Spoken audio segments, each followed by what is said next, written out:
প্রিয় সাংবাদিক বন্ধুগণ, আসসালামু আলাইকুম। আমরা আজকে একটা ভিন্ন বিষয় নিয়ে আপনাদের সামনে উপস্থিত হয়েছি। সামনে ডিসেম্বর মাস, আপনারা জানেন আমাদের বিজয়ের মাস। এই বিজয়ের মাস উপলক্ষে বিএনপি একটা কর্মসূচি গ্রহণ করেছে নতুন। সেই কর্মসূচি সম্পর্কে আপনাদেরকে আমি অবহিত করব। তার পূর্বে আমি আপনাদেরকে জানাতে চাই দুটো বিষয়। একটি হচ্ছে যে আপনারা সবাই জানেন যে আমাদের বাংলাদেশের অবিসংবাদিত নেত্রী, গণতন্ত্রের মাতা দেশনেত্রী বেগম খালেদা জিয়া, তিনি বেশ কয়েকদিন ধরে অসুস্থ অবস্থায় এবার কেয়ার হাসপাতালে আছেন এবং তার শারীরিক অবস্থা কিছু সংকটাপন্ন। দেশের বিশিষ্ট চিকিৎসকবৃন্দ, বিদেশের আমেরিকার জন হপকিন্স এবং লন্ডন ক্লিনিকের বিশিষ্ট চিকিৎসকেরা তারা তার চিকিৎসা করছেন। গতকাল রাতে তারা একটা মেডিকেল বোর্ডে সভা করেছেন প্রায় 2-2.5 ঘন্টা ধরে, এবং সেখানে তার চিকিৎসার ব্যাপারে সমস্ত চিকিৎসকদের মতামত নিয়ে তারা কথা বলেছেন এবং কিভাবে চিকিৎসা তারা করবেন এবং সেই চিকিৎসাটা কি ধরনের হবে সে বিষয়ে তারা কালকে মতামত দিয়েছেন নিজেদের মেডিকেল বোর্ডে। তাকে বিদেশে নেওয়া প্রয়োজন, এই কথা তারা বলছেন যে হয়তো প্রয়োজন হতে পারে, কিন্তু তার এখন যে শারীরিক অবস্থা, সে অবস্থায় তাকে বিদেশে নেওয়ার মতো কোনো শারীরিক অবস্থা নেই। শারীরিক অবস্থা আল্লাহর অশেষ রহমতে যদি স্টেবল হয়, তখন চিন্তা করে দেখা হবে যে তাকে বিদেশে নেওয়া সম্ভব হবে কিনা।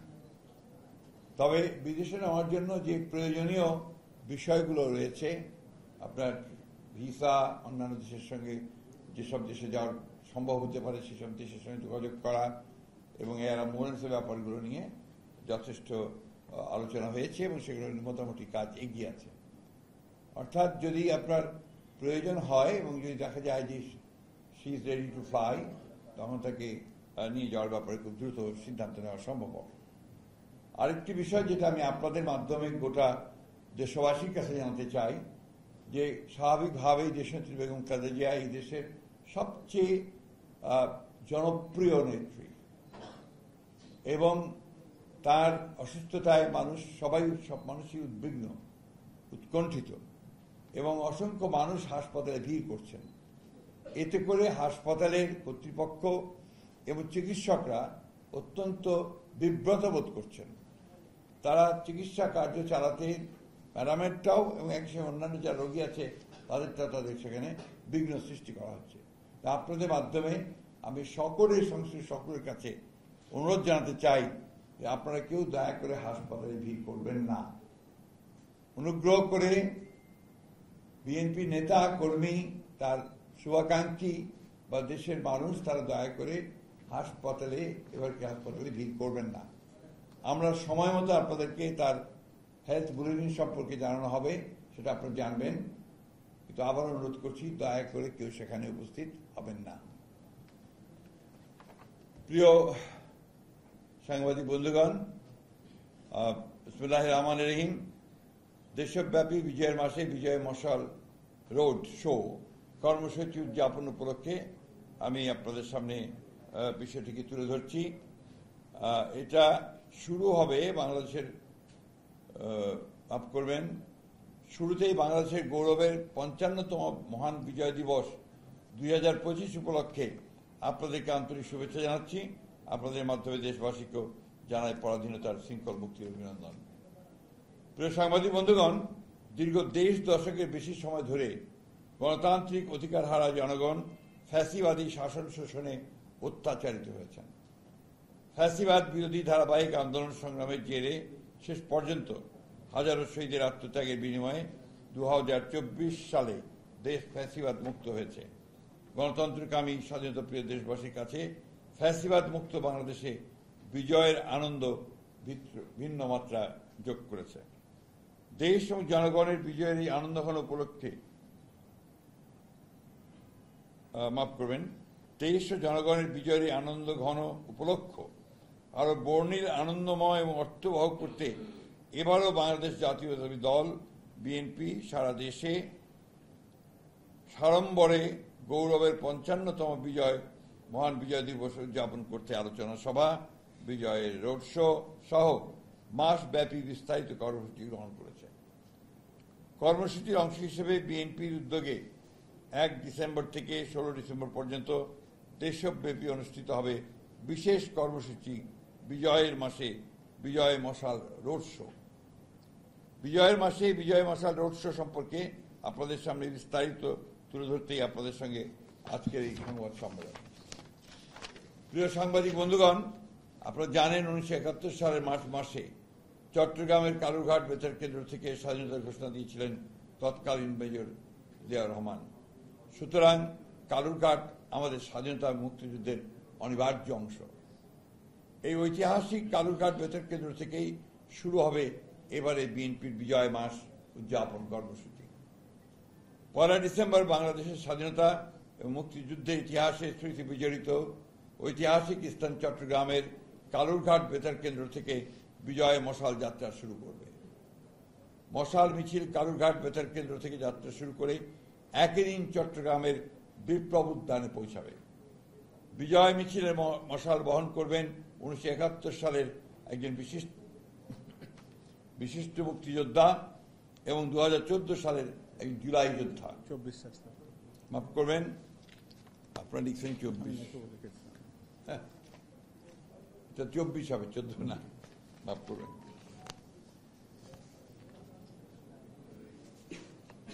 চব্বিশ সালের একজন জুলাই যোদ্ধা। আমরা মনে করি ১৯৭১ সালের মুক্তিযুদ্ধ ছিল দেশের স্বাধীনতা অর্জনের, আর ২০২৪ হল দেশ এবং জনগণের স্বাধীনতা রক্ষার। ১ ডিসেম্বর চট্টগ্রাম থেকে শুরু করে পর্যায়ক্রমে কুমিল্লা, সিলেট, ময়মনসিংহ, বগুড়া, রংপুর, রাজশাহী, খুলনা, বরিশাল, ফরিদপুরে বিজয় মশাল রোড শো এবং সমাবেশ অনুষ্ঠিত হবে। প্রতিটি বিভাগে মশাল বহন করবেন বিশিষ্ট বিভাগের একজন প্রখ্যাত মুক্তিযোদ্ধা এবং একজন জুলাই যোদ্ধা। ২ সপ্তাহের এই বিশেষ রোড শো উদযাপনের সময় বিভিন্ন বিভাগের স্বাধীনতা মুক্তিযুদ্ধের স্মৃতি বিজড়িত ঐতিহাসিক স্থান পরিদর্শন, জাতীয় সঙ্গীত, মুক্তিযুদ্ধের গান, দেশাত্মবোধক গান পরিবেশন, স্বাধীনতা ঘোষক শহীদ president Ziaur Rahman, mother of democracy Begum Khaleda Zia এবং বিএনপির ভারপ্রাপ্ত চেয়ারম্যান জনাব তারেক রহমানের বক্তব্যের নির্বাচিত অংশ, প্রচার, জাসাসের পরিবেশনায় সাংস্কৃতিক অনুষ্ঠান এবং ডকুমেন্টারি প্রদর্শিত হবে। একই সঙ্গে জনগণের সামনে তুলে ধরা হবে একটি নিরাপদ, সমৃদ্ধ এবং গণতান্ত্রিক বাংলাদেশ বিনির্মাণে বিএনপির ৩১ দফা কর্মসূচি। এই পুরো আয়োজনে বিএনপির থিম সং সবার আগে বাংলাদেশ, এটা গাওয়া হবে। দেশের সকল বিভাগ ঘুরে বিজয় মশাল সবশেষে ১৬ ডিসেম্বর ঢাকায় এসে পৌঁছাবে। একই দিন ঢাকার মানিক মিয়া এভিনিউতে মহাসমাবেশ অনুষ্ঠানের মধ্য দিয়ে শেষ হবে বিজয়ের মাসের বিজয় মশাল রোড শো। বিজয় মাস উপলক্ষে এই বিশেষ কর্মসূচি ছাড়াও পাশাপাশি আরো অন্যান্য কর্মসূচি উদযাপিত হতে থাকবে।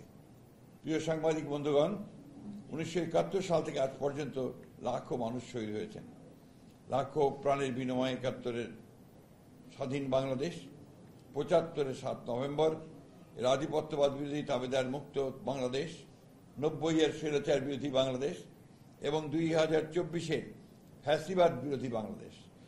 বাংলাদেশের ইতিহাসের এমন প্রতিটি বাঁকে বাঁকে এত মানুষ কেন অকাতরে জীবন দিয়েছিলেন, কি ছিল শহীদের স্বপ্ন? এবারে বিজয় দিবসের প্রত্যয় হোক শহীদের সেই স্বপ্ন পূরণের বাংলাদেশ। শহীদদের স্বপ্নের বাংলাদেশ বিনির্মাণের জন্য আগামী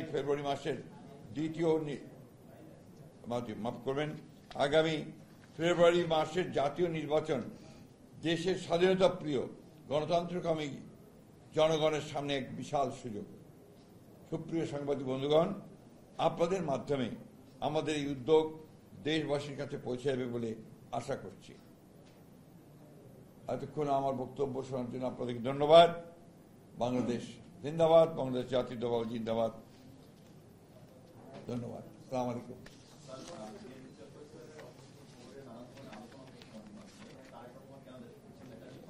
এই বিষয়ে আমার উত্তর দেওয়ার কোনো প্রয়োজন নেই, কারণ উনি নিজে একটা তার ফেসবুকে আপনার পোস্ট দিয়েছেন।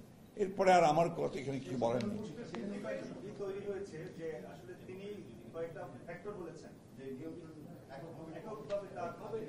এটার ব্যাখ্যাটা তো আমি দিতে পারবো না, কারণ আমার অ্যাক্টিং চেয়ারম্যান, আমার নেতা, দলের প্রধান, তিনি তার পোস্ট দিয়েছেন। এটা ব্যাখ্যাটা আমি ঠিক দিতে পারবো না এই মুহূর্তে আপনাদের সামনে। আমি কোনো বাধা দেখি বা দেখি না দেখি, এটা ইম্যাটেরিয়াল নাও। আমি আপনাদেরকে প্রথমে বলেছি যে উনি যে পোস্টটা দিয়েছেন এটাকে আপনারা ধরে নেন যে দিস ইজ দ্য পোস্ট, তার ভাষ্য এটা। আর তো কোনো ব্যাখ্যার প্রয়োজন নেই, সেলফ এক্সপ্লেনেটরি এটা। বলেন বলেন বলেন। আমি বলিনি, যে আপনারা বলছেন। কালকে আপনারই, আমি কখন এই বিষয়ে কোনো কথাই বলি। এটা তো আপনার হচ্ছে সোশ্যাল মিডিয়া, তার কিছু করার নেই। সোশ্যাল মিডিয়ার কাজই তো এটা, বিদ্বেষ ছড়ানো, ব্যক্তিগত প্রচার, মানুষকে আপনার চরিত্র হনন করা, এগুলো তাদের কাজ। They do it.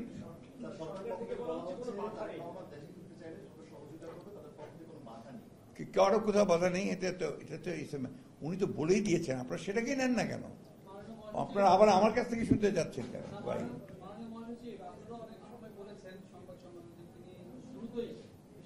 দুটোই আছেন তো, আবার উনি নিজেও বলেছেন, খুব পরিষ্কার বলেছি। আপনারা দেখেন, প্লিজ কোঅপারেট।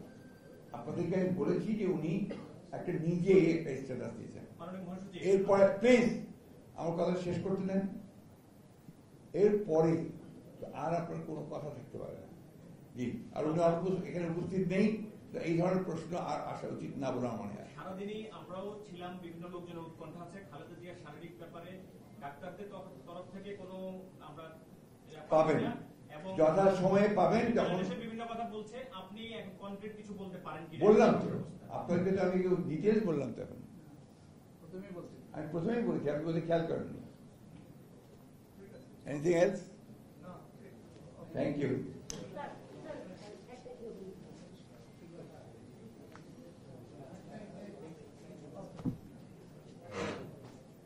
ধন্যবাদ।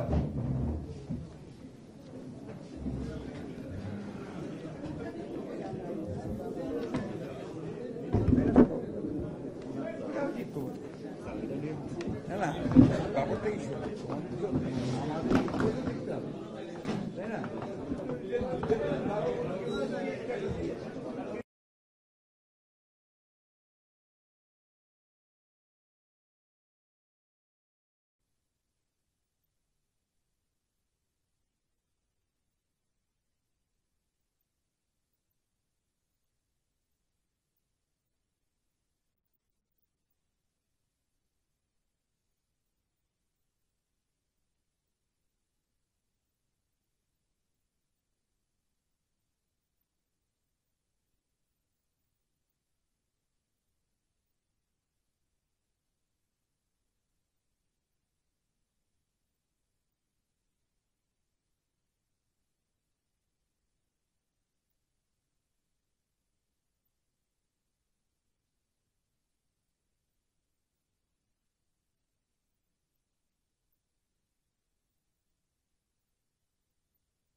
আসসালামু আলাইকুম।